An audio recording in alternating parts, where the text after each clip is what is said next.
Hey everyone, welcome. We're back. It's your morning drive.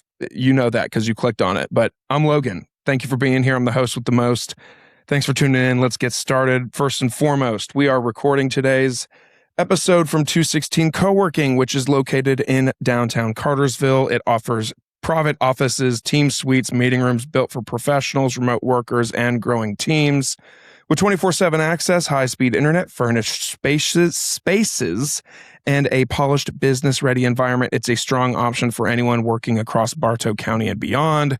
Whether you need a dedicated office or flexible workspace, near 75, 216 has you covered. To learn more, go to their website, book a tour, and join the fam. Before we dive in, wherever you're at right now, if you're new, thank you for being here. I want you to go ahead and do two things for me. Number one, hit follow, subscribe, whatever you have to do to make sure that new episodes are coming to you whenever they release. We're releasing some absolute heaters this summer, you guys, and I just wouldn't want anybody to miss awesome conversations from awesome guests. It's been a great year so far, and just keep along with the ride. So in addition to that, of course, go ahead and follow along on Spotify, or I'm sorry, on social media. Wherever you follow Sydney Sweeney or Riley Green, follow me too. Everything is at Your Morning Drive on all of the platforms. You are welcome in advance for all the fun clips and content and sponsors and all the things that Your Morning Drive is a part of. You can get in the know if you follow them on Facebook, Instagram, LinkedIn, TikTok, and YouTube. Guys, my guest today is a lifelong Bartow County resident with a heart for service, both locally and nationally. A graduate of Cass High School and a veteran of the United States Navy, he followed his calling into funeral service, earning a degree in mortuary science from Gupton Jones College of Funeral Service. He is a licensed funeral director and embalmer in Georgia, owner of G Free Professional Mortuary, I'm going to stumble over that word every time I hit it, Services, LLC, and also serves with Kenyon International, specializing in mass fatality and disaster response. Beyond his professional work, he's deeply involved with Bartow County community through Leadership Bartow, the Etowah Foundation, and numerous local nonprofits. He and his wife, Kim, have 4 daughters and are active members of Life Point Church in Cartersville. Please welcome my new friend, Greg Free. Let's go. Yeah, thanks for having me. Thanks for being here, dude. Yeah. I feel like you're one of the folks that on Facebook, I see your face maybe every day, either commenting on somebody's something or posting something. Feel like you're pretty active, and that's good. Try to stay engaged. You know, that's the way of the world now. If you're not active on social media, you kind of get, I guess, lost in the algorithm, maybe is what they say. So maybe you drop back down on people's feeds. So I don't really get my news from Facebook, but I get my local happenings from Facebook. Enjoy to see what people got going on locally and celebrating what they got going on. Yeah, I feel you 100%. It's if you're getting your news from Facebook, you need to reevaluate a couple things. Check. Yeah, you do. Because believe it or not, Greg, I don't know if you've heard this, but not everything you see on the internet is true. Have you heard this? I've heard that. You know, being in politics, it's a shock. I still think people don't believe that. You know, if you've written it or somebody's wrote it on Facebook, it has to be true. Yeah, true. True. Yeah, even the most craziest of things, which, I mean, you and I both are a member of these Bartow County Facebook groups, and there's some wild stuff going on in some of these groups, man. It's better than primetime TV used to be. I mean, dude, it is. Nothing on Paramount Plus beats Bartow News and Talk. And I think the anonymous posters have made it even worse, like, because people that'll post anonymously are posting things that they would never say publicly, right? Or to anyone's face. And so I think it gives people the ability to hide a little bit, but also it's a little bit dangerous because they're saying things that are completely false or maybe really inflammatory. And so then that leads to a giant combustion on social media with just drama. Yeah, it does. And, you know, funny enough, in the last week, it actually feels like I've seen more and more posts in some of these large groups like Cherokee Connect and Ackworth Connections and all these groups. I think both of those groups specifically have banned anonymous posting. I think it's probably a good idea. Which, yeah. And funny enough, in those groups, just scrolling through even just a few days later, feels like the amount of posts in there is a lot less. I think a local group actually put a poll out and asked that very question, like, should we ban anonymous posting? And it's a well-followed group. And I responded to it and I said, yes, not because people shouldn't have a voice, because they absolutely should have a voice, but be able to say what you want to say it and own it, right? Yeah, Doesn't mean you're going to agree, but be able to say it and own it and disagree if you need to disagree and be respectful.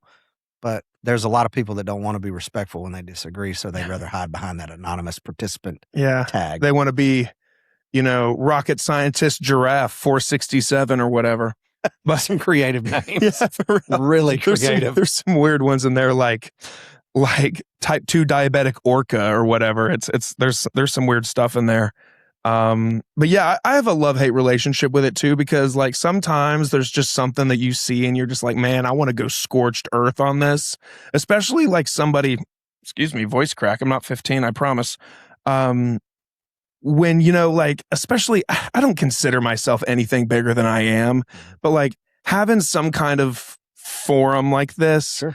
There's times that I see things that I just want to comment and people not know that it was me, because sometimes it just feels good to get shit out or whatever. Yeah. So now I've just trained myself that whenever I need to get something out, I just text my wife and just tell her what I would have normally commented. And she's just like, oh, Logan wanted to comment on some Facebook post, but he texted me instead. I've had to learn probably the hard way when not to respond. And, I think years ago, it was a lot easier to respond. And not that it's easy now, because it's not easy to want to put your response out there. But I think having been involved in the community and, of course, getting involved, a little bit politically and things like that have taught me to probably not say what I really want to say on certain situations. Now, anybody that comes to our council meetings know I will make my feelings known in a respectful way, but I'm not one to shy away from a good discussion. But I catch myself typing things sometimes and go back and hit delete before I hit send. Like, okay, if I really want to type it again, then it needs to be said. If I don't, I'll probably just let it go. That's a good rule of thumb. That is really good. And sometimes I've even talked to someone recently where they say they do that exactly. They type it out, act like they're about to send it, and then they just take it away. Because something about that is like when you're mashing the phone screen, you're like, man, this person's about to have it, and then delete it. It's like, whew, like you still got it out of you. It does give you a little bit of relief, even with text messages. There's times, especially on group chats, you like want to respond to something. So type it out, look at it, and go delete. Put your phone down for 5 minutes. Come back. If you still feel it, send it. Yeah. It's like that buyer's remorse thing. Like, don't buy that pair of shoes unless you actually feel like you think about it 3 days afterwards. If you come back 3 days and you're like, yeah, I really still want that pair of shoes. Okay, then go get them. Because I'm a big like spur of the moment dude. Like, oh, I love that hat. I'm snagging that hat. But then 3 days later, I'm like, why the hell did I buy this hat? Why did I buy this dumb hat? It makes no sense. But I get it. But yeah, we'll see. I mean, who knows? Maybe Bartow joined the club and maybe we'll have no more anonymous posters. No more anonymous posting in Bartow. Which would when I first moved to Bartow, someone was like, how are you adjusting so far? And I was like, yeah, I love it. Love it so far. And they were like, do yourself a favor and join the Bartow News and Talk Facebook group. And that was their advice to me. They're like, you want some Friday night entertainment?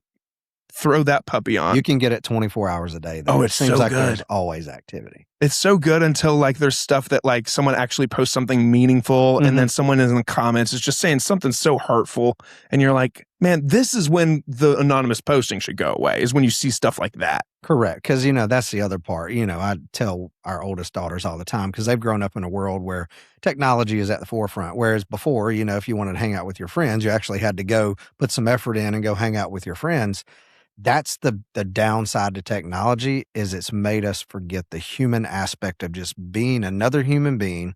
Doesn't mean you have to agree with what that other human's doing, but, just a connection there on a human level of, hey, this person's going through a tough time, or they asked a question because they really might not know the answer. They don't need the 5,000 snarky responses that come. Like, they might not legitimately know the answer.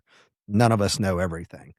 Just be a human, right? Respond. Because if you were asking that question, how would you feel if you got 1,000 answers of, oh, you're a moron, I can't believe you'd ask that? I mean, nobody wants to hear that, right? Especially 1,000 times. Right. You're putting your heart on your sleeve and you're posting something like, hey guys, I got laid off. I need some help.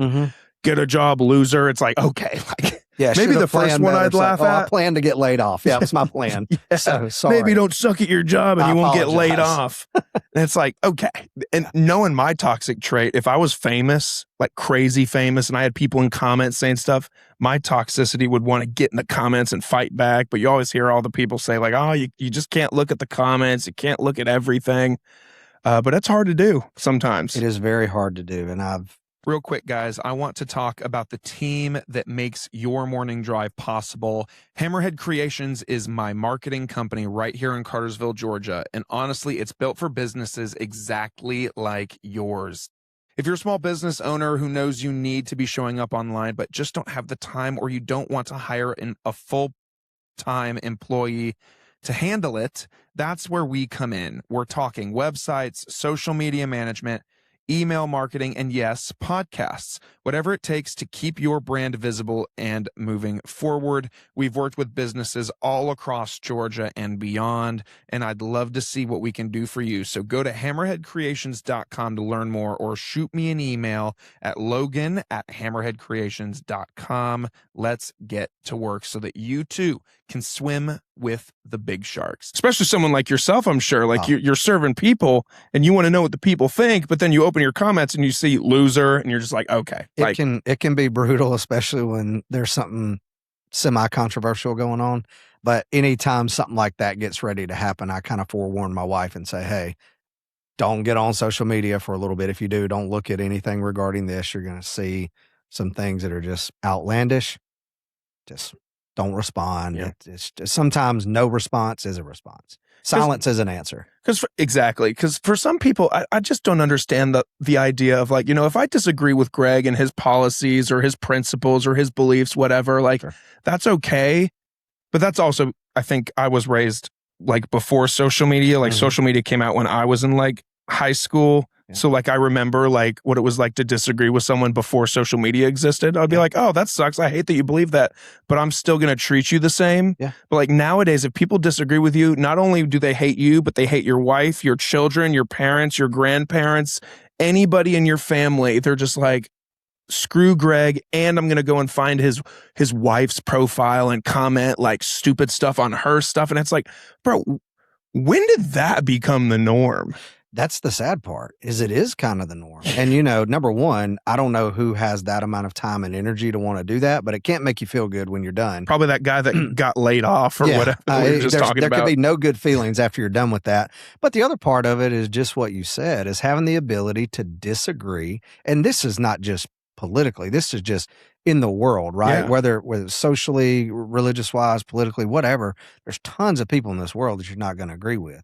Doesn't mean that their side or their version or their thoughts are not important. There's a respectful way to hear them. And then once you hear them, just say, hey, I hear you. I don't personally believe that way. I'm sure you're a good person. We're going to leave it at that. But now it's like, oh, you don't believe the way I believe, so I have to hate you. That's wrong. We can just disagree. Right? We can just disagree, folks. Like that is okay. Perfect example, Greg. No offense if you do this. No offense. I won't get offended. We'll just disagree. But amen. But I found out recently, or not recently, maybe about a year ago, but recently in the terms of the friendship, but one of my good friends leaves the car on when he's filling up with gas, Greg. And I found that out and I was like, you're a fucking madman. I was like, are you a serial killer? Do you want everybody around you to die? Do you want your children to die? And he was like, what's the point of turning it off? That's just a suggestion. And I was like, okay. But still best friends with these people to this day. Yeah. Say something as small as not turning your car off when you're getting gas. Yeah. I turned mine off. I mean, only respectable people do. Everybody else, amen. You're just wrong. Yeah, correct. There's two types of people in the world. There's people that turn their car off. And then there's morons. No, I'm kidding. I'm kidding. There's people that are and wrong. then there's people that are wrong. I was like, I love it, respect it. But if we're ever in the same car and you're getting gas, I'm getting out. Yeah. I'm going to use that time to stretch my legs. I don't care if it's a 5-minute drive. Let me know when you're done. Yeah. I'll come back in the car. I'll come back in the car. We can carry on safely. Yeah. I found that out. The one time that I accidentally filled up with leaving my truck on, I got back in the truck and went to turn it on and it turned off. And I was like I had this moment of like, oh my God, like I'd never done it before. And like, I just felt like this immense amount of like, I could have died. That could have been bad. That could have been horrible. It's wild. It's absolutely wild. But Greg, dude, so nice little warm up there. Yeah. But so I want to get to know kind of before we talk about what you're doing now and what you do with City of Euharlee, and everything in between. I want to kind of get the little quick Greg origin story. So where are you from originally? Parents, siblings? Were you cool in high school? All of the things, as much or as little as you want to go into it. Let's hear the Greg origin story. Yeah. So if I had an origin story, it'd be really quick, right? There's not a ton to it, but I grew up, was born in North Carolina, coastal North Carolina. So up, I think Nags Head, Outer Banks area. And so my mom's family is from there. My dad's family is from Rome, and they met in the military, and that's how I got here. The Army didn't give them enough to do, so here I am. And so my dad finished out his term of service. My mom was done with hers, and so ended up coming back to Rome because that's where my dad's family was from. So I lived in Rome until 5th grade. And then at the end of 5th grade, we moved to Cartersville, my mom and stepdad at the time. And so moved here and went to South Central when it was South Central. And so middle school there, and of course graduated from Cass. And so, yeah, I mean, everything led us to Bartow County. Went to Cass High, the old Cass High School, before they built the big, nice new one. We still went to the old one there, but that was prior to Woodland. So my high school class was the last class before it split when Woodland was built. Okay. So I graduated in 99 from Cass, and so the class 2000 was split and went to Woodland. So grew up exactly in Euharlee. So we moved into the first subdivision in Euharlee in the early 90s that was right next to the cover bridge. There was not any other neighborhoods out there at the time.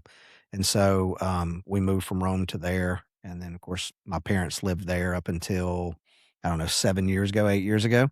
And when they retired, moved to a place they had on Lake Weiss and moved over there. But yeah, so I've stayed in Euharlee growing up. Left and went in the military, swore I was never coming back, and here we are. Here we are. Yep. That's funny how that happens. It is funny how that happens. And when you were in high school, Greg, were you popular? Were you invited to the parties? Yeah, I mean, I would say so. I wasn't like prom king or nothing like that, but our class was probably, 300 and something seniors, maybe a little bit more, a little less.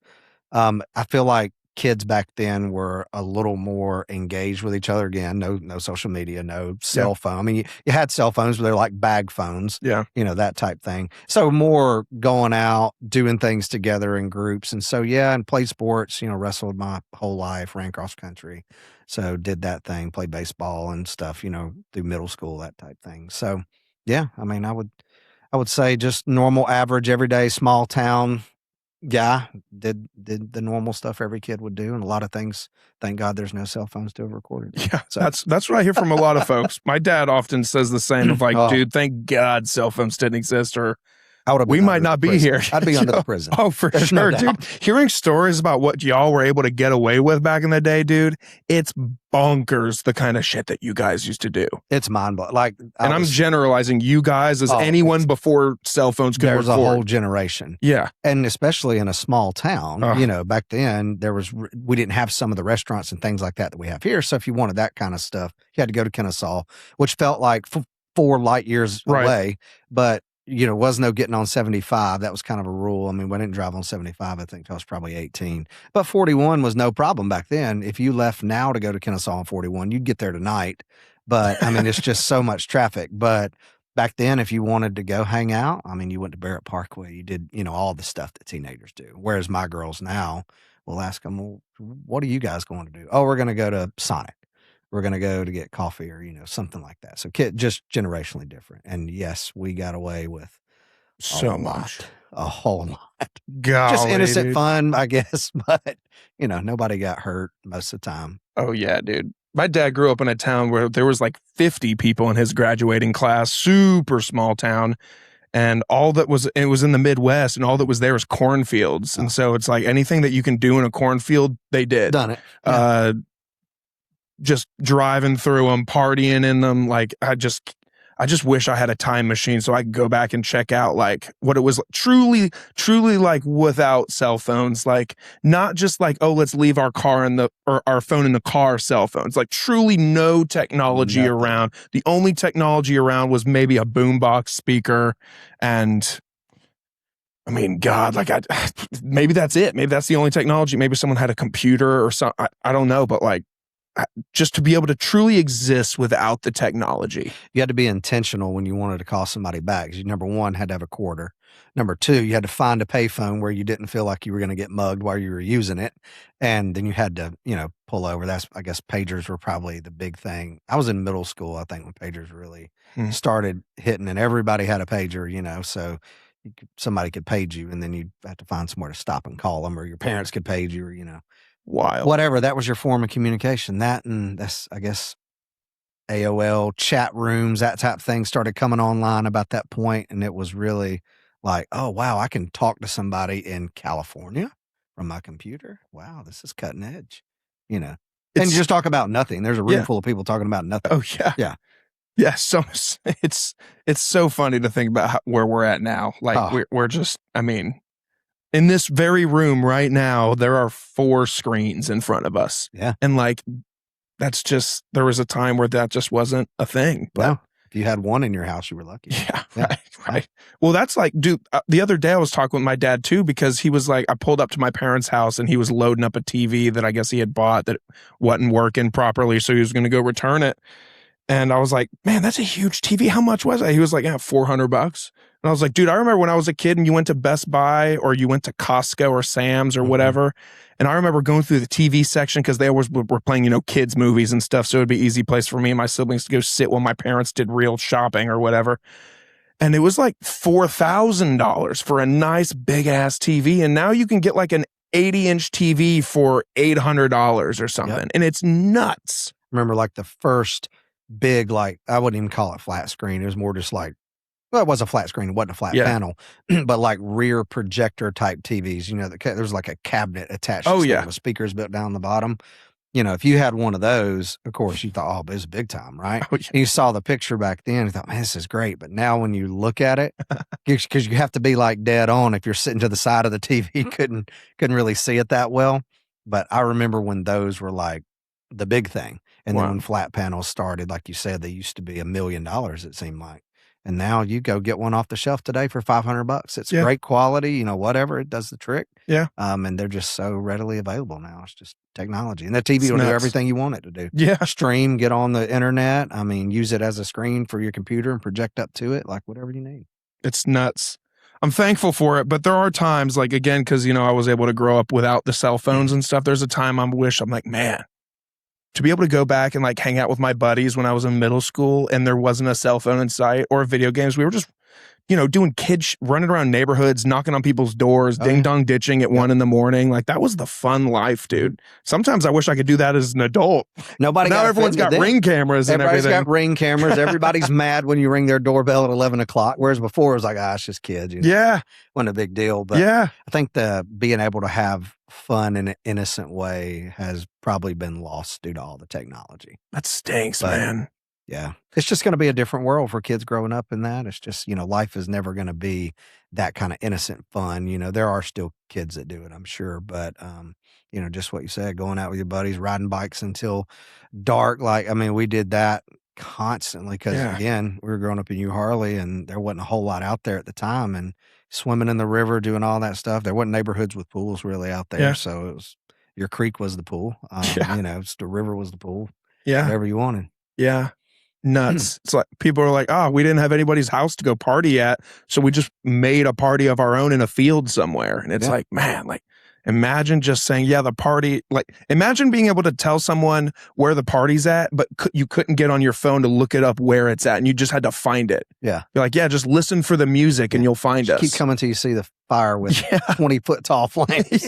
That's where it's at. It's silly. I just wish. Maybe we'll go through like a technology like revolution or something where like people will say like, we need to scale this back and like I think we are too, because we don't have children yet, but I know a bunch of our friends with kids like are already like noticing the effects of like giving their kids like the screens and the tablets or whatever. So now like this new wave of parents are like not giving their kids the tablets and the phones and stuff. So like we'll almost see it roll back a couple steps, maybe. I don't know. We're that way with our youngest daughters because we have two 17-year-olds, a 4-year-old, and about to be 1-year-old. So huge age differences, obviously. But yeah, with the 4-year-old, she's grown up her whole life. She's never had a tablet in front of her other than maybe a few minutes if she's in a doctor's office or something, or a long car ride, but she'll fall asleep normally. But she's not one of these kids when we go to dinner, we give her a tablet. We've intentionally stayed away from that just because we don't feel like it's good for her. There's just so much going on there. And now my wife being a teacher, so whatever games we do have on there, they're games that are going to help her. But, she'll still get on there and play typical kid stuff, but it's usually very limited to 20 minutes or so at a time, maybe once a week. I mean, it's not, she doesn't ask for it because she's not grown up that way. Like, she doesn't ask to play on it every day. All right, guys, I got to tell you about something that I'm a huge fan of, and I've been fan of for many, many years. Those who have engaged with this show and listened for a while, you know that I'm a fan of Good Days canned cocktails. They aren't your average drink. They're not your average seltzer, ready to drink canned cocktail, whatever you might think it is. It is not that. Good Days are inspired by classic cocktails. It's in the name. We're talking about sea breezes, whiskey sours, vodka Ritas, gin gimlets, the whole nine, made with real juice, premium vodka, and American whiskey. Stuff that you'd actually order at a bar, and it tastes like it too, just in a can. They've also just dropped their new splash line, vodka sodas in a cranberry, a lime, and a grapefruit, which is clean, simple, and very crushable. Whether you're tailgating, you're on the water, you're watching a game, or you're just winding down after a long week, Good Days has you covered. You can check them out by going to their website, drinkgooddays.com. Of course, you have to be 21 years of age to purchase and consume Good Days, but go to their website, find a location where they're sold near you, and hit them up, purchase their product, and enjoy it like I have for years. They've supported Your Morning Drive almost since the beginning, and so we just love to support and give back to them. Again, that's drinkgooddays.com. Good days are ahead. You'd rather color, play with dolls, or do all the stuff little girls do. It's so funny, like seeing, because our close friends, the ones that leave their car on when filling up, their kid, same thing, like never has it in front of her. Like when we have like, cookouts or whatever, and everyone brings their kids, and like it's fun seeing her just run around the house being a kid. Oh yeah, coloring, like and then like on the flip side, like somebody else brings their kid, and their kid like needs the stimulation, like the clear difference. And for us not having kids, we like zoom out at it. You can probably see it very clear as day. And it's like, okay, there's and my wife's a teacher also, so she knows, like, she teaches 7-year-olds, and Greg, some of these 7-year-olds have their own iPhones. Oh yeah, my wife teaches first grade, and she's like, there's kids that were coming to school prior to, I guess, all the cell phone ban that happened last year. Now it's being extended all the way through 12th grade. So that'll look a little different for them. But prior to that, oh yeah, kids come to school, and this, first grader's got like an iPhone 16. You're like, what? You're like, lucky whoa. if you had a Nintendo back then. Like, that was it. I told my parents I wanted a phone in middle school, and they're like, are you out of your damn mind? And that was the end of that conversation. When the big girls were in middle school, that's when we decided to get them one, but it was limited to, okay, you're waiting on the bus, so maybe in case you needed something, that type thing. And, it still was very, golly, we're going to sound old when we say this. It was very restricted up until probably, I don't know, 10th grade. We said, okay, you can have an Instagram, but we have to be on it. Like, add us as a friend, right? None of these, no Snapchat, none of this other stuff. Now they're about to be seniors, so we've kind of loosened up on that. But just because there's so much crazy in the world. Again, we didn't have to worry about that. Now the person you're talking to that you think is a 15-year-old boy on Snapchat could be a 60-year-old man. And to me, a dad of daughters, that is a problem. So yeah, we've kind of limited that. You'd think by now that I promised people we're going to talk about Greg's life here in a second, but you'd think that these social media companies would make you do like some kind of age verification. You would think. Take a picture of your ID. I mean, I have not to brag, but I've got the blue check mark or whatever on Instagram. And if I want to change my profile picture, I have to reconfirm that it's me by taking a picture of my driver's license. That's right. Why don't you do that for every social media app, whether you're verified or not? Makes social media a lot safer. It would. It's good for people to enjoy it. That's what it's there for. It's good to connect with people. I mean, that's how you stay in touch with people. Yeah. I mean, that's how we are here today. Yes, that is how you stay in touch. Nobody writes letters anymore. It's just all that's obsolete. So you get to know people that you may not live next to or work with or have went to school with. And so it is a great form of community in that respect. But the negative side is just what you said. You got some weirdos out there that ruin it for everybody. They really do. They really do. So, okay, so you get out of high school and you, judging from what I think, you go straight to military. That's correct. Yeah. Was that always the plan? Man, it was kind of, it waffled a little bit. I knew that I wanted to go because my parents were in the military. My grandfather was tons of people in my family served. So I kind of knew I wanted to, but also I worked at the funeral home a little bit in high school. So I knew there was a pull there. And I had actually I was already accepted to Mortuary College and was going to go to school. And a friend of mine at the time here, he said, "Hey, I'm going to the recruiting office today. I got to go by and do something. Just ride with me." I'm like, "Okay, cool." And it used to be right over here by Gondoliers. So pull in over there and go in. And next thing I know, like a couple days later, I'm telling my mom, like, "Hey, I'm going to go ahead and join the Navy." Of course, they're Army. They're like, "What? Why the Navy?" It was going to be the Marine Corps at first. I don't know. This guy may be dead by now. His name was Gunny Moore. Used to be a Marine recruiter in this area. Great guy. It's exactly what you would think of as a Marine. Really? He was that guy, like flat, high and tight, typical. And, I worked at the lake during the summer some at Park Marina, and he used to come up there, and I did all the PT runs with him, all that. And it was really like, okay, Marine Corps may be it. That's maybe what I want to do. And then I come home from work one day, and he's sitting in our living room talking to my mom and my stepdad. And I'm like, "Oh, what are you doing here?" "I was talking about your parents, how you're going to join the Marine Corps." I'm like, "Yeah, I don't think they're making that decision. I think I'm making that decision." Ooh. That was kind of the end of it with me and the Marine Corps. So just like all communication stopped and just went the other way. And then lo and behold, went to the recruiting office and ended up going to the Navy. So dang. Yeah. Well, first and foremost, thank you for your service. Thank you for doing that. Yeah. When you joined, what kind of role did you have? So when I went in, I went in to do like cryptology. So in naval world, cryptology is more like information gathering, that type thing, communications based. So everything, there's lots of different branches in cryptology, but I was a CTR, which is more of the equipment side, radioman type side of things. You have CTIs, which are the interpreters that basically learn all these foreign languages and learn how to interrogate people. And they give that information to people like us, and they take that information, so there's lots of different branches in that. But, I always tell the story of when you run into a really good recruiter, they make things sound like really cool and sexy and all, like, "Oh, you can work for the CIA." I'm like, "Oh, that sounds really cool." Until you work for the government for a little while and you're like, "Okay, yeah, I'm not doing that for 20 years. And so I think that's kind of what attracted me to it, is just something different. But after I got out and went to college and all that, I did have a thought of, man, maybe I should go back to the Navy, because the Navy is one of the only branches of service that actually has their own morticians. Oh. But there's only like 4 or 5 billets, meaning job slots for that in the whole Navy.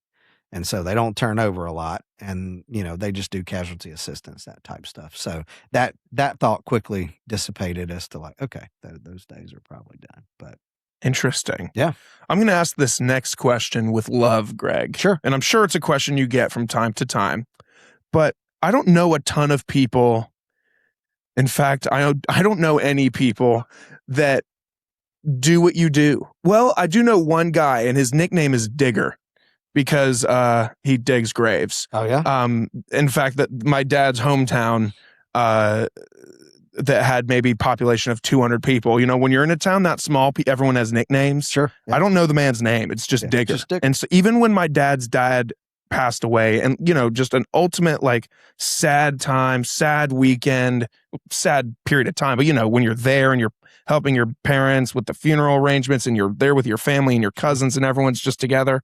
And then Digger comes over, and even though it's just a nickname and it's all fun and games, they greet him at the door like, oh, Digger's here. Hey, Digger.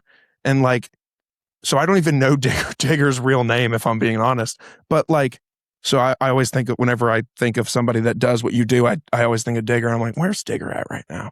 And then like, is Digger Jr. going to come up and take on the family business after Digger gets dug? Either way, whatever. I say all that to say, Greg, why? I'll leave it at that. Why? How did you get into it?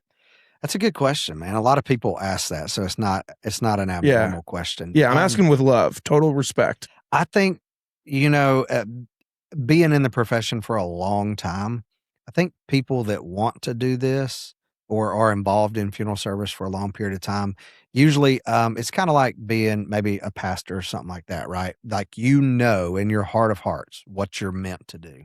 And I remember as a young kid, like in middle school, like just kind of knowing like, man, I didn't have any family in the profession. So it's not like I was following in my dad's footsteps or my granddad's, anybody like that, nobody in my family.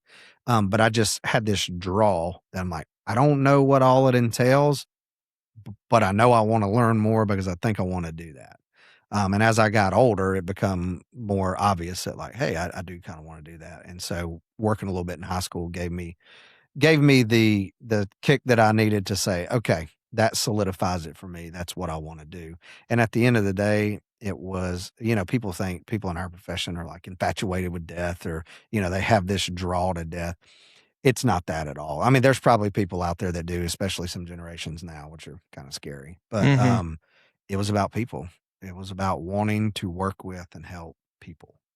And so I never saw myself as just sit behind the desk, like go be a banker or go do that type thing, helping people, because they help people too. But it was like, how can I have the biggest impact on people?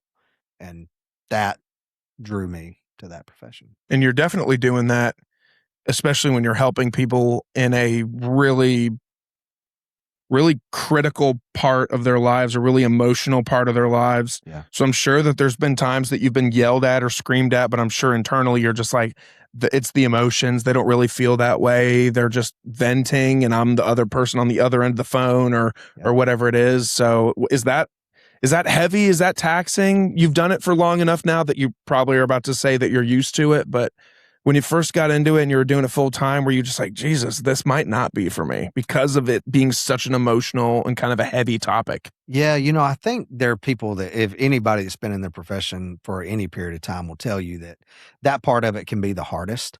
But it's not that you say, oh, well, this is just the way it is. I think you have to figure out ways to deal with it because of just what you said. Sometimes in our world, we become the emotional punching bag because people associate us with the terrible thing or just the untimely thing that has happened.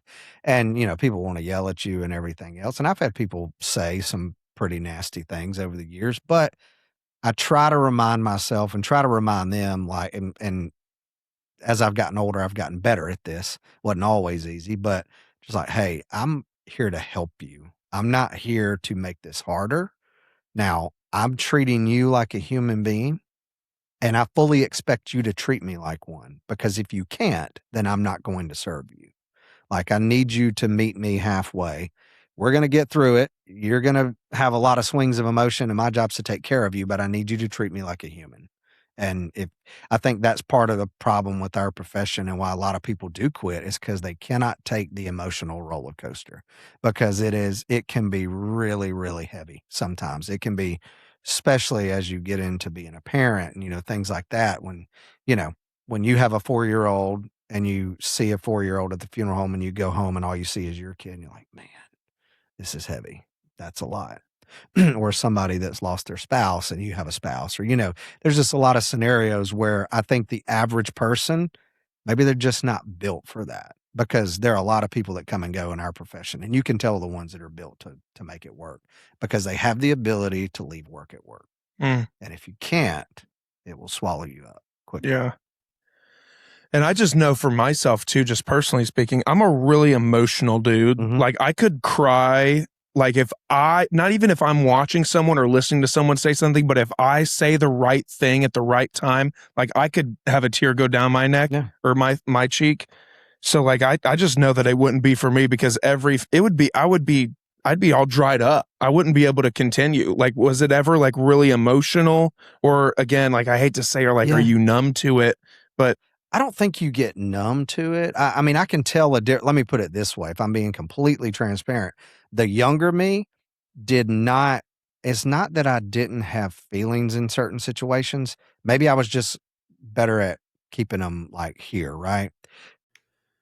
this podcast is proudly sponsored by Cartersville Living, powered by Best Version Media. Their magazine is a go-to source for uplifting local content, expert insights, community events, and more.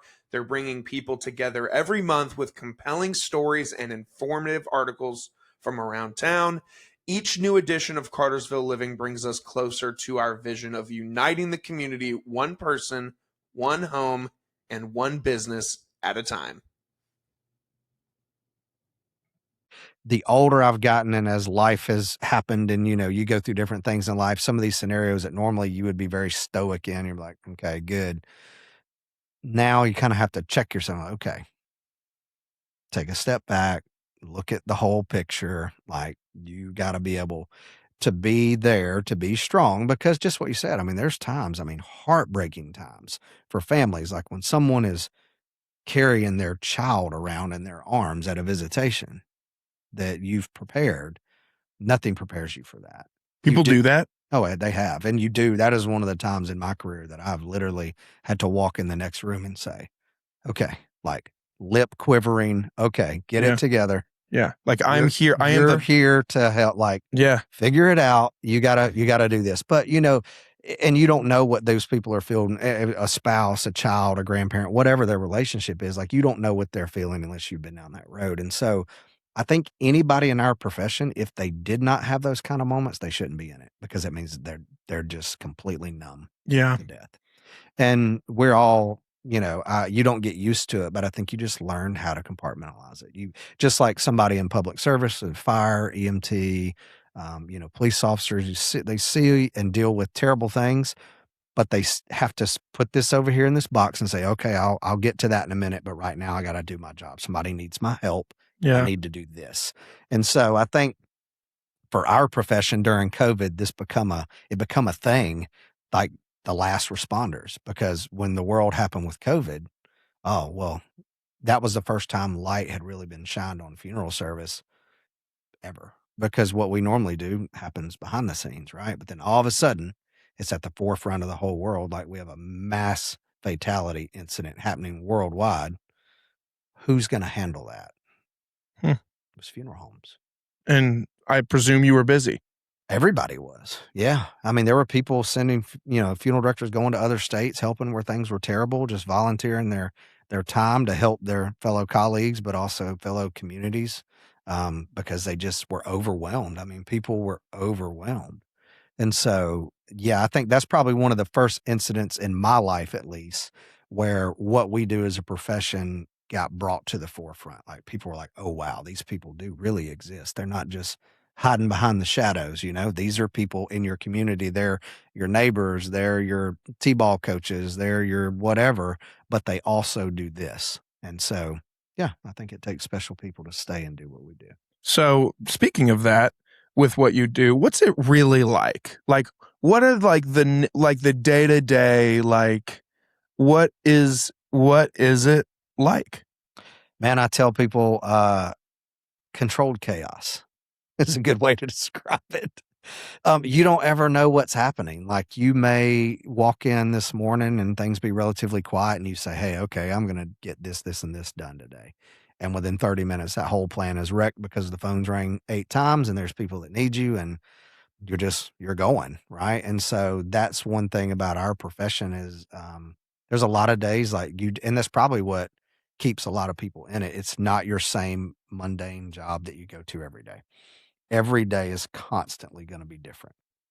Constantly. Which is nice too, Mhm. because like you said, I think so. mean, you knowing early on that you just wouldn't be able to do that could clock in and be a banker or something, Mhm. because while things are different in that world too, Sure. you're doing maybe the same 4 or 5 things a day as a banker. I mean, Yeah. I worked in banking, so I know you Yeah. do the same things. You might not do them every day, but within a week you're doing the same 5 things. Sure. Whereas, with doing what you do, there's a constant, you're having different conversations every day. Yeah, you may be talking to somebody this morning, preparing somebody's loved one an hour later, going to have lunch, meeting with another family that afternoon, or having a funeral that afternoon. Like, the days are just constantly changing. I want to ask you some morbid questions. Sure. And I don't even have them prepared. They're just coming to me now. Yeah. Like, when you say that, like preparing someone's loved ones, I've always wondered. So like, Greg, I'm having a visitation service for my grandfather on, Friday. Yeah. And then you're like, okay, so what initial, what's that conversation like? What are your follow-up questions? How do you literally prepare this deceased individual? Well, so like the first thing we would do is we normally would ask a family, like, what type of service are you thinking about for your dad, granddad, whoever? Is it a burial type service? Is it a cremation? And once they kind of give us that direction, if they say, oh, well, we want to have a visitation, my next question would be, great, are you going to have your loved one present for that visitation? Because some people don't. Is the casket going to be open? Yes, we would like that. Okay, great. Then I need your permission to go ahead and proceed with the embalming. That's something we want to do right away. So that conversation kind of tells us in a soft way what we're going to need to do. And so if they say, no, the casket's not going to be open, a lot of people are under the misinterpretation that embalming is required by law. It's not. It's only required if the casket's going to be open. And then the funeral home requires it due to public health. So if they say no, the casket's going to be closed, that's fine. We don't have to we do very minimal preparations. We may dress their loved one or, bathing and that type thing, which we would do for anyone, and then dress them and the casket's closed. Okay. So that was going to be my next one, is like, do you ever have it where there's just a casket in there and no body? Mm-hmm. Sometimes people, just ceremonially want a casket there. Or sometimes they don't want anything at all. Sometimes they just want a picture. Or they want, as long as, I tell folks all the time, as long as it's not illegal or immoral, we'll make it happen. Like, we can make those things happen. Those are kind of our 2 hard no's. Well, the immoral part, it depends on who you're talking to. Well, I was just going to say, like, where's that line drawn? Yeah. But it just depends on who's goes back to the illegal part. Yeah. Okay. So, man, I know nothing about this world, dude. Yeah. So I'm just thinking all over the place. Like, so when it comes to embalming, I'm gonna sound like a moron asking this. No, not at all. What does that I know that means like preparing the body, but like, what does that mean specifically? Yeah. So, if I was giving a presentation on embalming to someone, and I did this recently at Woodland High School last year to their magnet program, the medical students, just talking about how much medical classes are involved in what we go through. So like anatomies, physiologies, pathologies, microbiologies, like all of that stuff affects us as an embalmer, because we need to know what the person died from. Certain diseases, we can do certain things and treat and make somebody's loved one be more presentable. We have to understand the arterial system, the venous system, all those different body things, linear guides to find all of those arteries and vessels. In a short sense, if somebody said explain embalming in a couple of words, I would say vascular washing. So think about an oil change in a car. You flush out the old oil, you put in the new oil. It's the same way with what we do. We get rid of the old. We use a machine that helps us with that, an embalming machine, and it replaces it with a preservative fluid that offers temporary preservation. Okay. Gotcha. Yeah, the oil change, that is a good analogy. That helps. I'm sure in doing what you do too, you've seen some gnarly shit. Yeah. Yeah. Yeah. And does that, because of course most people would just assume, probably, I'm just going to throw out a statistic, and if I'm wildly wrong, you can correct me. Please do. Absolutely. Would you say that like 60 to 70% of bodies that you see are pretty normal? They die of old age, they die of a cancer, they die of an illness, COVID, like whatever, like 60 to 70% are a pretty relatively quote unquote normal looking body. Would you say that's true? Yeah, I'd say And then maybe even a little higher, not much, but yeah, I'd say that's pretty and close. then like maybe the other 30% are like some car accident, murder, like Yeah. suicide, like things like that. Have you seen, I'm sure you've seen plenty of bodies in your day, but have there been many times that you see something for the first time and you go, ooh, I don't know if I can even have this around because it's so bad? I don't know that there's ever been any that come up like that. We're like, oh, this is just above Yeah. anything we can do. I mean, there's always a way for us to try to figure something out. Mm-hmm. But yeah, there's definitely some that you remember more than others where you're Good. like, okay, that's a first. I've never seen Like that. as you're answering, are you picturing something in your head Oh, of yeah, like, 1,000 things. Like it oh just, as soon as you God, started it, the memory tape started ticking. I'm like, oh, remember that, remember that, remember that. oh God. But yeah, I mean, there's some where obviously, I was just talking with someone the other day, a lifelong mentor of mine and somebody that I think of as a father. And, he owned an ambulance service and worked at one years prior to that. And he was one of the responders that went to the airplane crash out on Highway 92 in New Hope when that happened in like the 70s. So that was the deadliest air disaster in Georgia state history. I mean, they literally landed a commercial airliner in the middle of Highway 92 No way. because I it ran did not through a know this. hailstorm. Oh, yeah, it was a huge deal. Killed both the engines, like the plane. I mean, there was a lot of loss of life on that plane. There's a lot of people that live too, but they literally landed it right there where New Hope Cemetery is on 92, and it crashed through the trees in these people's front yard.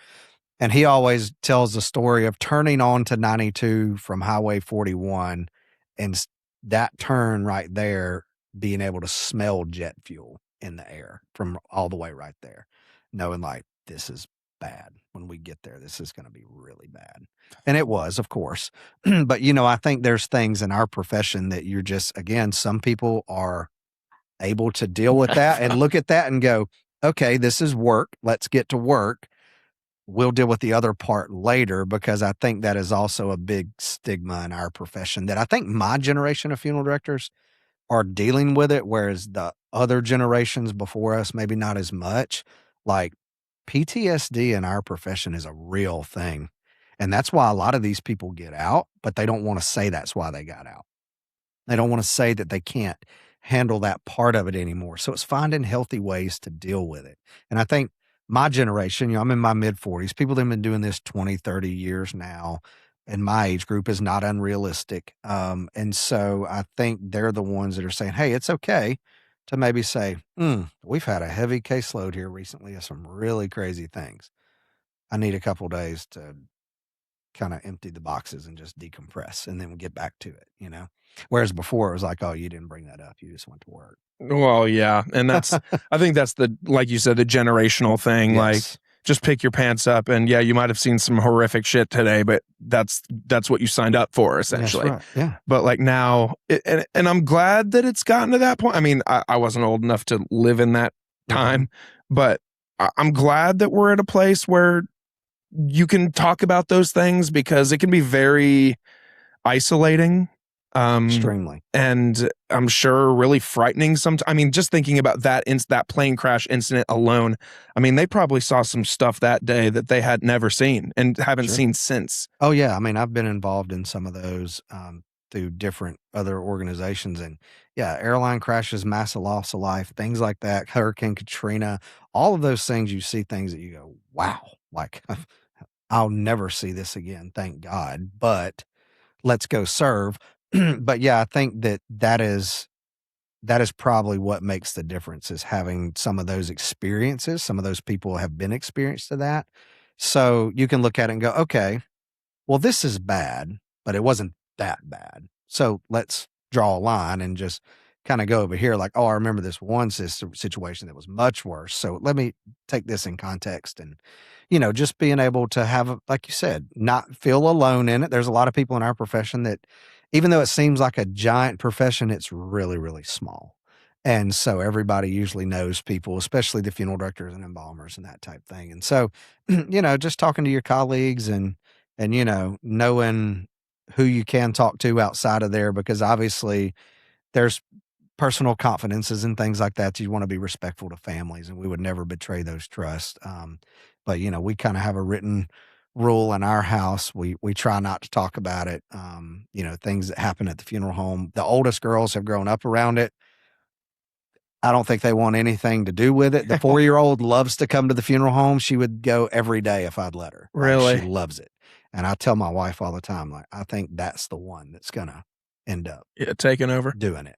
And I could be completely wrong. She may hate it when she gets older, but she just likes to come and be around there. And she's not timid about anything. Now, we're not letting her go in the embalming room or anything like that, but she's comfortable. And, I think people need to realize too that there are human beings behind those walls of those funeral homes, people like us that work there and enjoy serving people. And it doesn't have to be this sad, morbid place. Yeah. Like there's real people there that you can stop in and have real conversations with. And funerals have changed. They're not the same 3 songs, 2 ministers. This is it. Now they're more about celebrations and, which is awesome because that's the way it should be. You're right. People deserve to be celebrated and their family deserves to celebrate them. And so we get to play a small part of that. And that's what I think at the end of the day keeps people like me coming back. You can take all the bad days and put them all in a box. That's fine. But it's the good times like that where somebody goes, hey, you helped me. You made a difference. I didn't know if I was ever going to be able to get through that. Or, hey, I saw my dad at the hospital after that terrible accident. That is not what I saw there. What you guys have done has helped me so much. Those are the days that keep us moving. Yeah, that's really nice.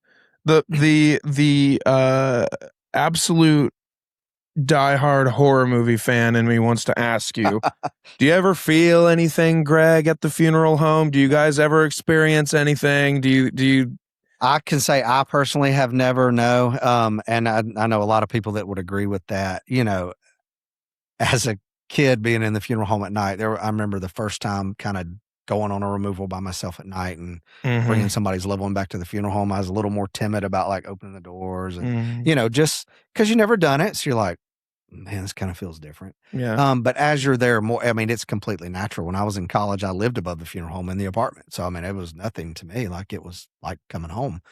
I'll say that certain scenarios, being around certain people that may have done certain things that were really, really bad, really, really harsh to other people. Like the people that you're like embalming or whatever? I could say being in the room with a couple of them, and a couple of them are very, I guess you could say notorious, not famous, but it's well-known cases. Really? I could feel the hair on the back of your neck stand up a little bit. You're like, wow, this person's a really bad person. Wow. It's not my job to judge that because God's going to take care of that. My job's to take care of them. Yeah. None of the other stuff matters to me, but I'm a full believer that you can sense not good things, right? Yeah. You can feel it. You just feel it in your gut and like in your throat. You can feel it being in the room. Like you're just like, this is like, there's a profound just vibe in this room. The only thing I've ever felt is in those scenarios, like, wow.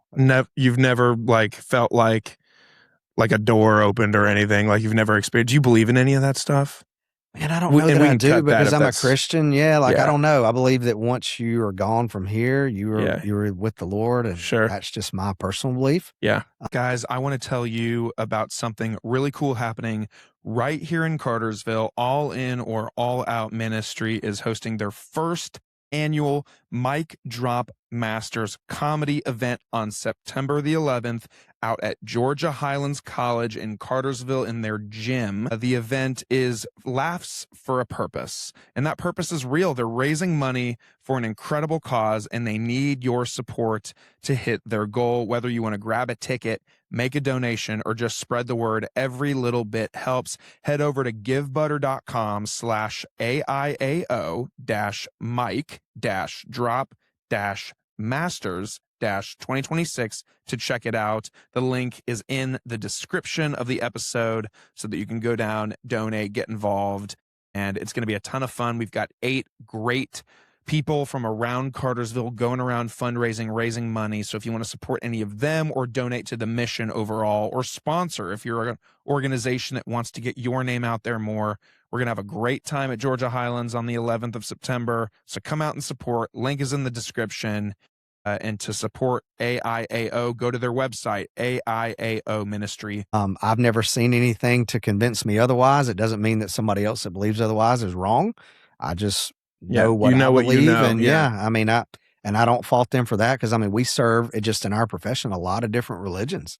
And like we have to be well versed in all of that. So we may be doing a regular Christian funeral this morning, and we serve a lot of Hindu families in Marietta. So we have a crematory there. So their services are much different because their religious beliefs are much different. Yeah. But we're honored that they let us be a part of it because we know their customs, we know what they want and how it needs to be done.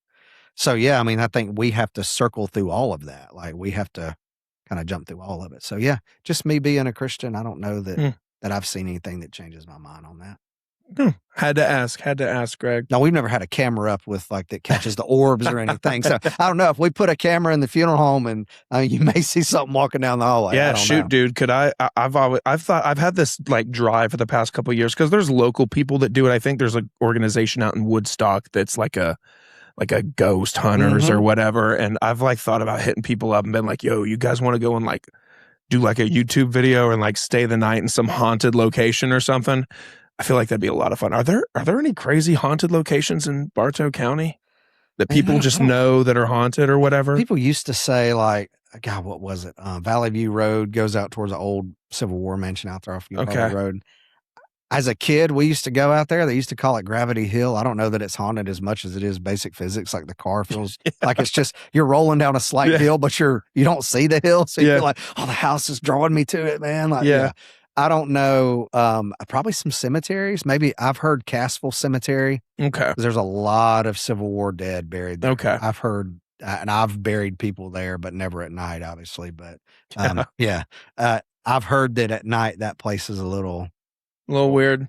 Yeah. Okay. And I could understand because there were some pretty rough battles over that way. So, yeah, maybe I know people that go to cemeteries a lot doing that kind of thing. Really? Oh, yeah. And just stay the night or whatever? Well, they're just like going through and like, like you said, now the big thing with the cameras and trying to detect this and that. And I mean, there's some cemeteries you go to, it just kind of feels spooky. So, especially old cemeteries that may have like, Civil War era, Revolutionary War era graves, that type of thing. I could see probably going there and feeling a little something. Interesting. Yeah. I always say like it sounds like a fun idea, but then when it came down to it, I'm always like, nah. Yeah, probably not going to do that. Nah, not going to do that. Not going to do that. Yep. If it was a cool opportunity, like from like a content side of things, maybe, but like if it was just me going to a cemetery, like I'm not going to do that. Well, and it's crazy you mentioned content because even like in our profession, it's mind blowing now how many people in the funeral profession are like content creators on TikTok and everything else. I can't even imagine. And they're not doing anything other than like, hey, a day in the life, follow me. Now they're not showing anything in the back and stuff like that as they shouldn't. Right. But, I think just giving people like a glimpse of, hey, this is the human side of what we do. And, kind of follow along with me for a day or what's going on at night or here I'm at the crematory, I think it helps our profession, truthfully. Some of the older generations may not agree with that, but I think it does because I think it lowers the stigma of what funeral directors do and who they are. Like a lot of people would maybe have the impression that, oh, they're just there to sell you a casket or, they want this or that. At the end of the day, it's just people that want to take care of people. But there are bad apples that have ruined it for everybody. And so, of course, that's where that comes from. But when you see them in that light of just being human beings, I think it helps our profession. Interesting. Yeah. And yeah, I agree. Like over COVID, like your profession being brought to the forefront, like it is good for people to see what that aspect of death and someone passing away is. Because like you said, I think a lot of people just like someone dies and then all of a sudden there's a casket and not a lot of people ask questions of like, where'd the casket come from? How did the body get prepared? Like who took care of the in-between there? And it's you guys. Not a lot of people are seeing the phone ring at 2:00 in the morning and you're dead asleep and you have to get up, put a suit on, go to the funeral home, get a vehicle, go get somebody's loved one, bring them back to the funeral home. That's the part of the stuff that people don't see. And it's okay that they don't see it, but there are real people behind the scenes that are making all those things happen. And it takes a team of people to do it. It's not one person. I mean, it's a whole team of people at these funeral homes that are serving families. And that would be every funeral home. They probably have teams that are very similar and, they're actively sacrificing of their time with their families to take care of other families. And so I'm hearing with this, of course, like you have this drive to help people and to serve people. I mean, you did it in the military, you're doing it in the business that you're in the line of work that you're in. But then when did this politics, local, involvement, nonprofit work, when did all this like community service stuff start to kind of come into your world? So I would say the community service part's been there for a long time. Maybe not as active as it has been in the last 10 years, but back in COVID, COVID time. God, it makes you sound old when you say that. Right. Back in the day, Yeah. back when we had COVID, I'd always kind of toyed with the idea of running for something. And then I kind of thought about, well, hey, I've worked in the coroner's office when I was in college. I want to serve people where I grew up. And so being Bartow County, I'm going to run for coroner. And, and I said this then, and I'll say it now publicly again. It was never about the person holding the office at the time. It was about change is okay. And we need to have change to move forward, much like any other profession there is. And I believe I can be that change, right? So that was really the reason that I wanted to run. It was never an indictment on anybody that was currently doing it or had done it in the past. COVID was a really hard year to run a campaign. It was a really hard year to run against an incumbent who'd been in office a long time. So I think I learned a lot of really good lessons, and it didn't come out the way we wanted because there's not a whole lot of in-person events, but we still did okay for a first time ever running for something, and ended up not being able to get the goal accomplished then. Which again, wonderful learning experience, and I'm glad that we did it, and don't know that I would never rule it out for the future. Let's put it that way. But then not long after that, somebody approached me and said, "Hey, you should run for city council in Euharlee. Like, you grew up here, you should run. There's going to be a special election because somebody has resigned a seat. You should run." I thought, I don't know, just went through all that, and it's grueling on your family. Like you mentioned before, it's a lot. I asked a lot of my wife and oldest daughters, and so it was grueling for them. And I thought, man, do I really want to put them back through that? But we did, and ended up winning that election. So, and that was good. And so then it kind of has kept going since then. So that was 2020, and now it's 2026. Just started my third term. And so I would say that it really got started probably 2019, as I said, hey, I'm going to get involved. And I'm not just going to be the guy that shows up and votes anymore. I'm going to go get involved and be the change that I hear other people want and that I want for my kids. And so I'm going to go get involved. And this is how I'm going to get involved. And so your terms are every 2 years, then, is when your reelection comes up? Every 4. Every 4, okay. Yeah. So we had a special in 2020, ran again in 2021, and that went to 2025. And so ran unopposed in 25, and so run again and be done in 2030, technically. So it starts in 26, so 2030. Dang. It would end. Do you have a good time doing it? I do. I enjoy it. Even the times where people call you an idiot and everything else, it's hard. You got to be a little bit thick-skinned and understand that most people aren't making it personal. They're just upset about something, right? I wish we could please everyone in the decisions get made, but it's just hard. You're dealing with people, and you're dealing with real things, and you're only going off the data or the information that you're given to make these decisions, and you're hearing what people say, as you should, and taking that into consideration. So every situation we've been in, even the tough ones, I still enjoy getting to solve problems and serve people. Again, back to service. I think that's the only reason I do it. It's not for the $50 a meeting that we get, even though most people feel like we're getting to be millionaires being council members. And I'm like, no, it's definitely not for the money. You're doing it because you want to leave your community a little bit better. I was just going to say that because I found it completely mind-boggling when I had Matt Santini in here a few months ago. No, Matt. And he completely blew my mind because I just didn't know. I'd never talked to a mayor before. I had no idea that being the mayor of Cartersville was not a full-time job. It's not. And that he gets paid whatever $8,000 a year or whatever it is that he said publicly on the show. So I didn't just out your finances, Matt. You did say that.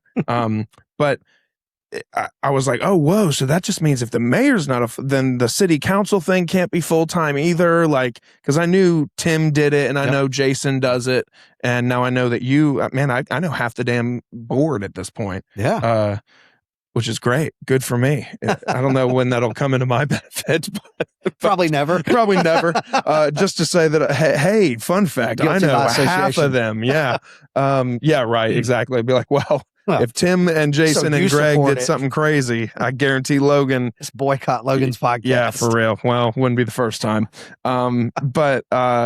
But yeah, that's it. It just goes back to the fact that you guys, whether you're the mayor or, I mean, I had Matthew Gamble in here last week. Yep. And it's just, we don't do this because we're going to be millionaires. A lot of people think we are millionaires, or not even that, but making, 6 figures doing this. That isn't the case at all. You just have a passion for serving people and your community. And you want it to be, like you said, better for your kids than it was for you. And I think that's what you're seeing now is generations of people like Matthew and myself and Jay, all these people kind of in that mid 40-ish age bracket that are serving their community. And that is the theme. And the other people have done it that way too. Some of them been in office for decades. You're not doing it to make a living. You're doing it because you live here. You want to see your community do well. You want to see your community thrive. Bartow County is actually really blessed when you look at all the municipalities in the county, from Cartersville to Adairsville, Emerson, Euharlee, lots of great groups of people in leadership in those communities, as well as the county government. There's a lot of good people. Sometimes every decision isn't popular. And I'll be the first to say that from the outside looking in the past, I probably had a different perception of how some of those decisions were made. And then getting involved in municipal government really kind of opened my eyes, because I was one like, man, things don't happen fast enough. But as I've gotten involved and been in office over the years, I realize why they don't happen fast sometimes. It's not that anything is broken. It's just there's a process to getting some of these things accomplished. And so it's been great learning that. And I think it's an eye-opener too for a lot of people that, hey, yeah, it would be nice to say, hey, Joe Smith, you can't build 400 houses on your property that's already zoned R1, which is 4 homes. But I can't legally stop you either, because then I'm setting the municipality or the county or whoever up for a lawsuit. So not understanding that sometimes leads to our up in arms about it. And I used to be the same way, like, why are we doing this? And I was like, oh, well, now I understand a little bit more. Doesn't mean those people's feelings aren't valid, because they are valid, and I hear it. But I think there's a lot of good servant leaders in Bartow County. I'm just blessed to be able to follow them. Yeah, Bartow is nice. It does have a lot of great people doing a lot of good things, at least from in my experience too. Just it seems like everyone's pretty damn genuine. Yeah, like I have not met one person yet. Maybe I haven't met enough people, but I haven't met one person that has ever given me the wrong vibe or the feeling of like, oh, that person feels weird. Like I have a pretty good judge of character. So like when I'm around someone and I feel like, I don't know about that guy. Like usually I end up being right, not to toot my own horn. But I've been very lucky. Everyone I've met so far that serves in either city council or the mayor or the city or whoever, like everyone's pretty damn awesome and pretty down to earth, and really just like you've said time and time again, just in it because you want to help the community. Well, and I don't think you see a lot of people that want to stay in office forever too, which is one thing I wish we could solve at the national level, and even at the state and local level, is like, hey, it's good to go serve. It's good to want to do that. But you see it really more on the national stage than anywhere. But somebody goes and stays in office for 20, 30 years. It doesn't mean that they're bad people. It just means that what incentive have we given them to keep working hard for the people? Because a lot of times they run unopposed because money prevents that, or, whatever, right? So I think that capping that with term limits would help. Now, the downside, you got to have people that want to step up to run. Not a lot of people want to get run through the fire, right? And get talked about for months or get their families talked about. Like, that's what keeps people out of it. There's probably some really good people that would want to run for office. They just don't want to deal with all the bad stuff that comes with it. And I understand that. It is hard. It is really hard. But if you look at the leaders we have in our community, I think there's a lot of those that really know how to listen to everyone and try to represent everyone the best they can, and, are not there for any other reason than, hey, I want to see us do well. Bartow County is a big county, a lot of people, but it still feels like a small community. And I think that's what makes it kind of unique. I definitely agree. Me and Matthew talked a lot about that when we were in here, about how all of these cities, whether it's Cartersville, Daresville, Emerson, Euharlee, they've all popped off so much recently, yet it still feels like a small town, Sure.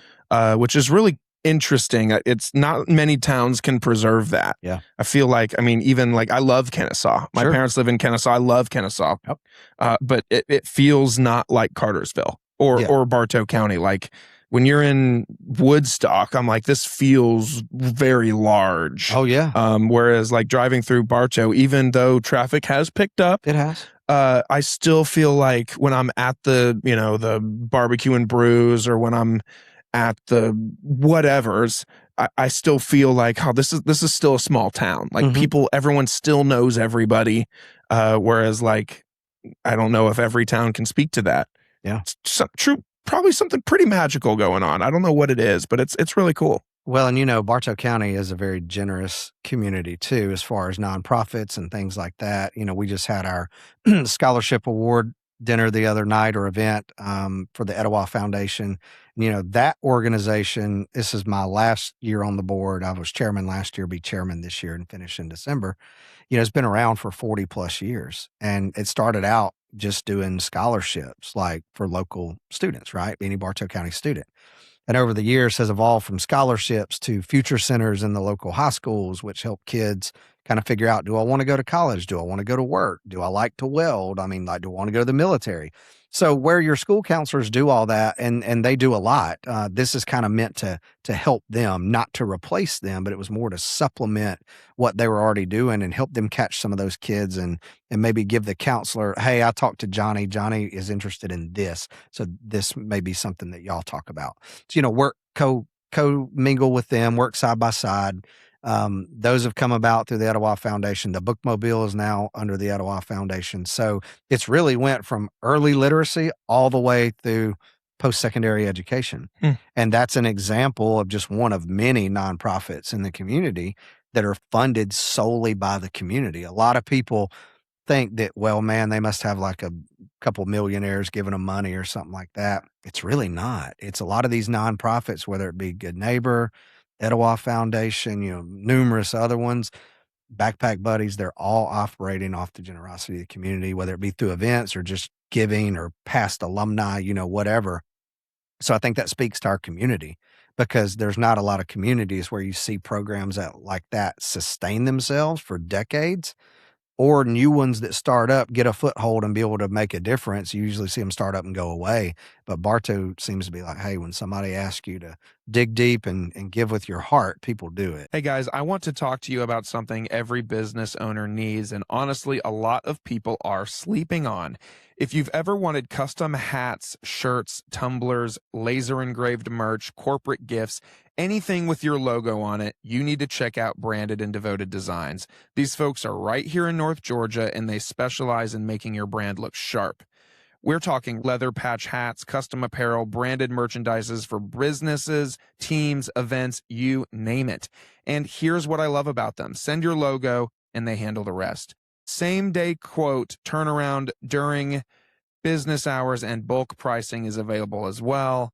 And if you tell them that Logan from Your Morning Drive sent you, you'll get 10% off your order. So whether you're outfitting your team or building out your company swag, these are your people. I've also used them for years, and they do good work, and they're, again, a local business, so why not support them? Check them out at brandedanddevoteddesigns.com. Tell them Logan sent you. Get 10% off your order at brandedanddevoteddesigns.com.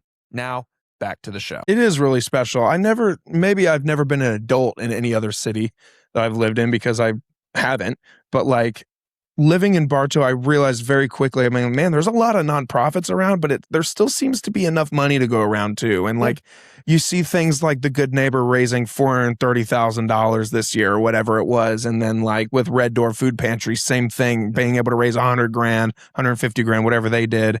And then like, and there's all these fundraisers that happen annually, and still every year people are giving like crazy. And it's really cool to see that like everyone supports each other. Everybody is able to dig deep and like you said, find a couple extra bucks to go towards a good cause.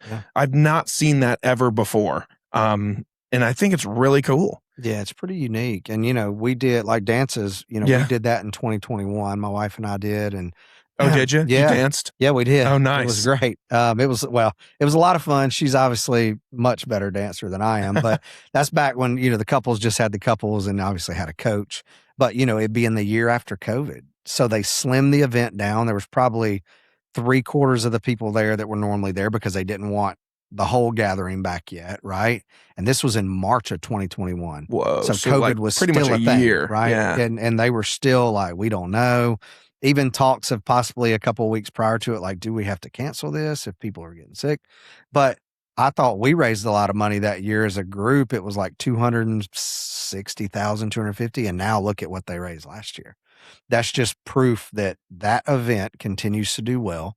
There's other events that, like you said, continue to do well, but it's because people in the community show up for other people. That's the only reason. And it's nuts that like these new nonprofits, I mean, even like if you think like I'm very close with Kevin Harris with the All In or All Out Yes. Ministry. I mean, we're gearing up to do his big fundraiser this fall. Yep. And even though these and same thing, Tara with Helping Hands. Yep. I mean, there's so many nonprofits that are coming up and starting up, but there's still plenty of money and volunteer work. And it's just crazy that this town is so giving.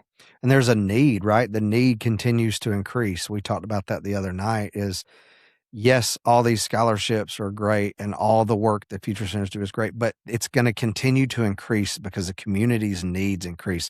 People need Kevin and his organization. People need Tara and her organization. People need Doug and his organization. So all these nonprofits, it's not like there's not people here that don't need them. They do. Yeah. And so it is really cool to see people like step up and say, fine, we can support that. And we're happy to support that. And then what do you have? What's your involvement with Leadership Bartow? So went through Leadership Bartow and did that, and then served 2 years on the committee for that. So I'm an alumni of it now, I guess. Be my only involvement. Still support it as I can. But yeah, it's been good. That was a great program for me, even having grown up in Bartow County, going to some of these different manufacturers and seeing some different things within the business community, even having lived here my whole life. That I learned things during that program that I never even knew, having grown up here. So it's a really good program. Anybody that hasn't been through it, I recommend, if they get recommended, to apply and go through it. And you'll come out of it better. It's good networking, but it's also good, just like community-based, collaboration, and really it's some good leadership training. It's good to know. I just I was hoping you had some pull. I just interviewed for it last week. So maybe put your name in. By the time this comes out, we'll have found out if I got it or not. So we can say whatever we want now. I'm sure you will. I hope I'm so. sure you'll be good. I hope so. It was cool. It's a great experience. You'll love it. Cool to even be nominated to do it. It's super neat. Really good experience, especially being involved in the community as much as you are. You'll get a lot out of it. I'm excited. I hope it comes through. So, Greg, comes a point in every conversation I have with my guests where I ask them a collection of questions that really have nothing to do with what we just talked about. We just kind of got to know your upbringing, military life, funeral directing life, your involvement in the community. But now I just want to know who Greg is at home. Like, who is Greg when all of these things are gone and away? So, first and foremost, Greg, what is your favorite all-time movie? Man, favorite all-time movie. That's a really good question. I have a couple that I think I like probably more than any. I like mafia movies. Okay. So yeah, some of those are good. So I think Godfather 1 and 2 would definitely be up there. So I'm going to pick a couple. Cool. Casino probably would be up there, but something not completely related to that. Tombstone, man. I love Tombstone. It's a good movie. It is a good movie. One-liners in there too. Oh, tons. And then I'm going to pivot and ask you another one, a little bonus one, since you've served. Do you have a favorite or a go-to movie about war? I mean, a lot of people like to say Saving Private Ryan's a fantastic movie. It is a good movie. Man, I tell you, so those are great movies. Lone Survivor, all of that, Active Out, all great movies. Yeah. But none of those. Yeah, of course. To me, there's a movie, if you've never seen it, Kevin Bacon played in this movie. It's called Taking Chance. It's a true story. And It's about, he plays a Marine Corps major that one of his last duty assignments in whatever role he's in is, this is during the Iraq War. And his job is he is going to escort this private who has been killed in the line of duty back home to his family. So it takes him through that whole process. And his name was Chance. I can't remember his last name, but that's why they call it Taking a Chance.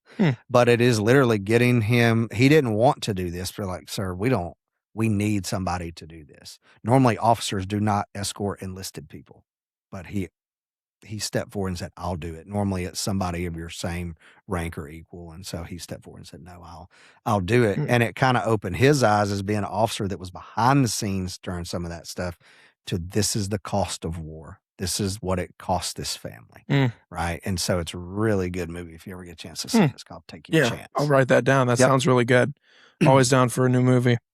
Greg, you get to organize. I know you guys do your food truck Fridays in Euharlee, which are fantastic. I've not been yet. I'm sorry. We'll expect to see you at the next one. That's no okay. pressure. I will. I actually went and wrote all the dates down in the calendar so that I could have them on there. Awesome. Because I do want to go. I've heard amazing things. They're but really let's fun. just say next year's food truck Fridays, you get to organize.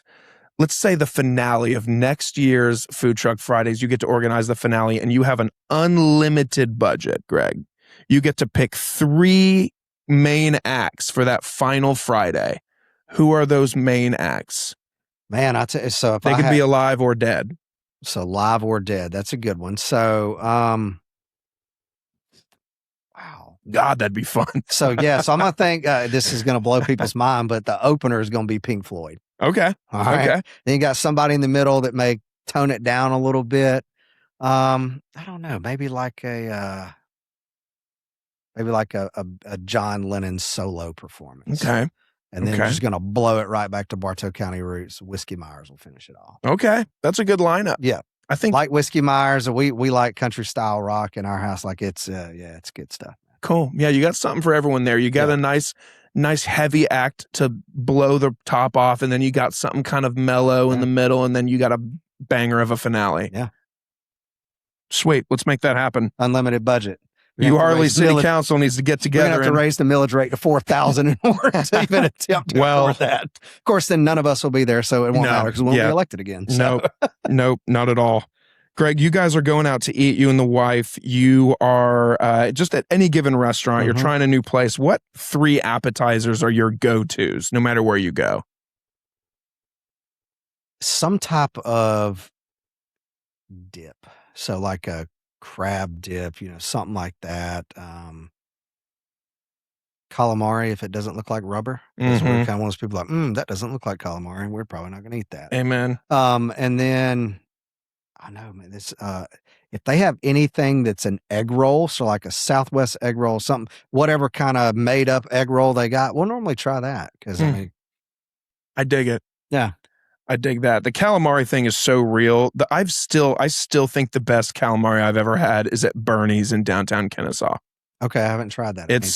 It was the first time I had calamari. So maybe that also has some nostalgia feel to it, but like it feels like a lot of places I go, they throw calamari on the menu and it's just rubber and it feels like I'm chewing on a tire. Locally, we like Main Street Coastals. Theirs pretty good. Okay. And my daughter still to this day, the 4-year-old thinks it's shrimp. She just had some Saturday night. She has no idea what it is. She said, "What is this?" She even asked Saturday. I said, "Well, it's kind of like shrimp." Yeah. And she said, "Oh, okay, this is good." And she eats the little tentacles. Oh, yeah. I can't do that. My wife does it. I'm not eating those. You can't eat the tentacles? No, absolutely not. Oh, it tastes the same. Not doing it. I can't do it. Which is so ironic, Greg, because I am not a big seafood guy and I'm notoriously a picky eater. So the first time my wife got calamari, she ordered it and I was like, "What is it?" And she was like, "Doesn't matter." She's like, "Give me your phone so you can't Google it." She's like, "Doesn't matter. I want you to try this." And I was like, "Okay." And coincidentally, the order that we had didn't have any of the tentacle ones. So I was like, "Okay, it looks like mini onion rings or something." So I threw them back and I was like, "Oh, this is fantastic. What is this?" And she was like, "Squid." And I was like, "Whoa, that's so cool." So now I do the same thing with anybody I know that hasn't had calamari. Yep. And I'm like, "Guess what this is?" Guess what you just said. Guess what you just ate. But then sometimes you get the one where it's literally like a baby squid that's just fried. And you're just like, "Oh, yeah. Yeah. But they taste the same, Greg, I promise. I've tried them, man. And it's not, so I'm a consistency person. Yeah, like that's the consistency of the food. And the texture too. The texture of it. Sometimes it's like, ooh, it looks good. It tastes good. I've tried them. My little girl tears them up, and I'm like, you eat all of them, honey. I'm going to just stick to the other ones. So you can have every one of those. I respect it. Yeah. Greg, if you have a day where you're not working at all, no responsibilities, Euharlee's good, the funeral business is good, wife's got the kids, this is a Greg day. What's Greg doing to treat himself? Man, it depends on the season. If it's warm outside, I'm playing golf. Where are you playing? Anywhere. Okay. Yeah, so I play. So we used to be members at the country club. Obviously, time prevented that from staying forever. So we kind of said, hey, we don't go enough. So it didn't make sense to continue. But I mean, if I'm playing locally, Stonebridge, Cobblestone down in Ackworth, all good local places. Yep. Country club, if I can get on with somebody there and, that type thing. There's a lot of good courses in North Georgia. So, yeah, tons. If it's wintertime or, hunting season, I'd deer hunt or turkey hunt. Man, I'd take one of those. I've never been. I love it. I want to go so bad. My whole life, deer hunting, turkey hunting. Like to me, that's fishing. It's okay. I grew up doing that too. My parents live on the lake over there, and we fish when we go over there. But turkey hunting, almost probably at this point in life, to me, I like it more than deer hunting. It's just a little bit more exciting, a little bit more work. Sure. So a little bit more strategy. But that'd be my day. I like it. What's something that people would be surprised to know about you, Greg? Believe it or not, as much as in my professional life and everything else, I'm very outgoing. I'm also extremely private. Like when I'm done with those roles, I'm one of those people like I don't want to be bothered. Yeah. I just want to be left to deal with whatever. So usually when we go home, I mean, I'm very, very close. I won't say walled off, but closed off intentionally. Like I want to try to be intentional, and I'm still working on this about being home and being home, not just being there, not constantly looking at my phone, things like that. Things will happen and I need to be involved in those when they happen. But other than that, just like a lot of people probably see the outward persona like, oh, this person's involved in this stuff or they like to do this and all that's great. And you give a lot of yourself at the funeral home. And that's why I tell some people sometimes, you give so much of yourself, especially at the funeral home, that if you're not careful, there's nothing left when you get home. And so you have to kind of cut that off. When we go home, I become very private. It's a balance thing. I'm the same way. People are always really shocked to hear that I'm shy or that I'm really quiet. But when I get home, dude, I just want to lock myself in a room and shut the blinds and just focus on whatever it is, I've been trying so hard, dude. It's so hard for me to like, if we're watching a show that we really like, it's so hard for me not to have the iPad in my lap to like looking at work stuff like, it's almost like my ADHD won't let me do one thing at a time. Yeah. And she's always just like, are you going to put down the iPad and like pay attention to me? Which is like a joke that we do, haha, but it's also like, oh, like, yeah, I need to work on it. It's tough, man. I can't, and I don't even have kids yet. So it's like, Jesus, I'm in for a rude awakening when that goes down. So when you do have kids one day, if that's a path that y'all walk, wait till they get about 4 or 5 years old and start asking them those questions like, what's my favorite color? What do I like to eat? What do you like to do? And listen to the answers they give you. And it will either blow your mind or make you really, really sad. One of the two. You're like, okay, that's horrible. Yeah. Because we did that recently and I'm like, oh, wow, she knows us like, and you don't think they're paying attention. Yeah. But I mean, they know. But they take note. What they do. And it's what you do that you probably don't even realize. And I'm guilty of this, like things you do at home and you're like, oh man, dang, do I really do that? Yeah. I should probably pay attention to that. Yeah. So I love roasting my dad for shit that he doesn't know he does. Like to this day, like, and it's always fun doing it, especially as an adult. Cause I look over cause I'm talking to my mom and I look over in the corner of my eye and I see him like cross his arms and he's kind of like smiling because he's like, son of a bitch. I didn't realize I did that. I'm like, here we go. I know you better than you know you, dude. And then lastly, Greg, what gets you out of bed every morning? What pushes you to be the best version of yourself for your business, for your family, for the city of Euharlee? What's your morning drive? Man, I think about, for me, what I would want people to remember when I'm gone, right? And I think my profession leads me to that is, do I get up every day and are my kids proud of me? That's probably the first thing that I ask is, are my kids going to be proud of what I've done? Is my wife going to be proud of what I've done? Am I leaving things better than I found them? And have I impacted somebody's life? And it's not easy to answer yes to all of those every day. As a human being, I'd be lying if I told you it was.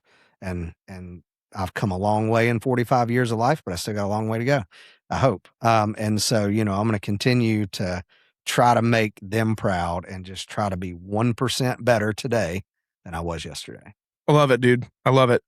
Go ahead and plug whatever you want to promote, whether it's the business or the city of Euharlee, what you guys got going on this summer, whatever it is, go ahead and plug and promote.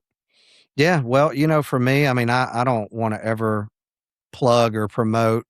It's hard when you talk about funeral business, right? People, not most people don't wake up excited to go talk to the funeral director. Well, if anyone in your life dies, you should call me. Like, it's kind of the marketing. I was going to ask you about that, but I was like, I'm not going to. It's a weird dynamic. So here's what I tell people. We don't, I mean, you could buy billboards, you can do all that stuff. That's great. I don't fault anybody for that.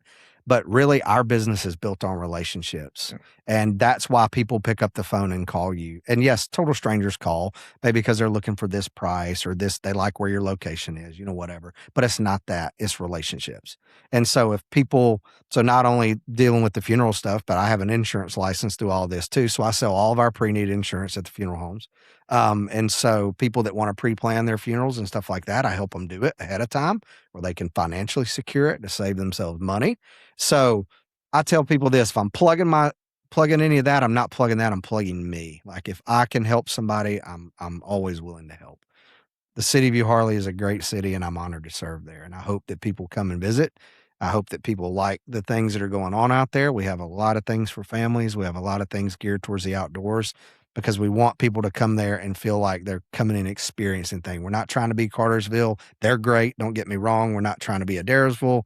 They're great, or Ackworth or anybody else. We're trying to be the best Euharlee. So come and see what makes us different. And if I wanted to plug anything else at the end, it's not a plug. It's a thank you. My wife and girls are the only reason that I can do what I do. They deal with all the crap that comes along with Greg Free. And a lot of days they get things they don't deserve. They get missed meals. They get dad coming home late. They get all this stuff, right? But they never complain, and they deserve the credit because without them, none of this happens. Like none of it happens. I'm not serving people. I'm not taking care of my community.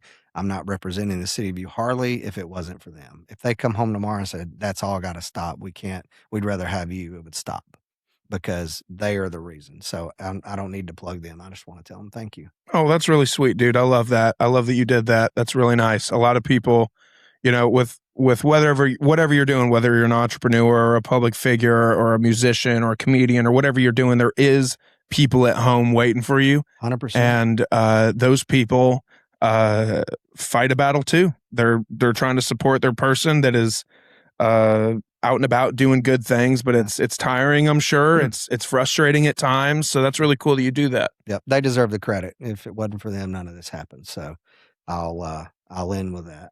That's awesome. Well, dude, thank you for coming and doing this with me. Absolutely. Thank you for having me. Cool to see you online doing your thing. And when enough people say your name or I see it enough, I'm like, damn, I want to get to know whoever this person is. So it's just really cool to know you and cool that you gave me your time today. I really do appreciate that. Yeah.